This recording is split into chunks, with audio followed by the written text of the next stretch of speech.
छोटा हमजा बहुत तजस्सुस वाला बच्चा था। उसे पुरानी चीज़ों, बंद दरवाज़ों और अजीब कहानियों में बहुत दिलचस्पी थी। एक दिन वो अपने दादा के साथ गांव गया। गांव के आखिर में एक पुराना खाली मकान था, जिसके बारे में सब कहते थे, वो घर जादुई है। रात को वहां रोशनी जलती है, मगर कोई नजर नहीं आता। हमजा का दिल धड़कने लगा।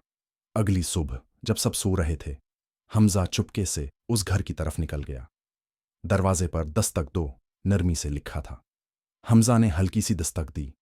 दरवाजा खुद खुद खुल गया। अंदर का मंजर देखकर वो हैरान रह गया।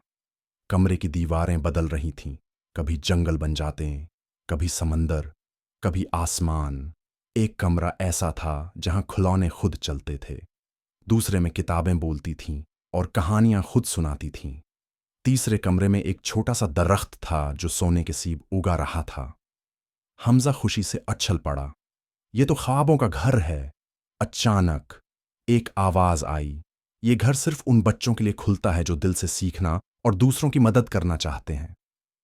हमजा ने वादा किया कि वो कभी झूठ नहीं बोलेगा, दूसरों की मदद करेगा और हर दिन कुछ नया सीखेगा।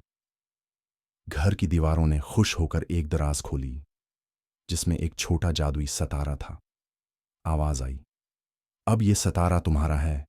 जब भी तुम नेकी करोगे, ये घर तुम्हारे दिल में जगमगाएगा।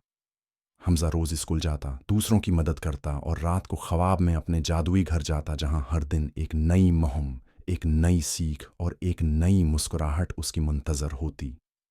क्योंकि जब नीयत साफ हो, तो हर दिल में एक जादुई घर बसता है।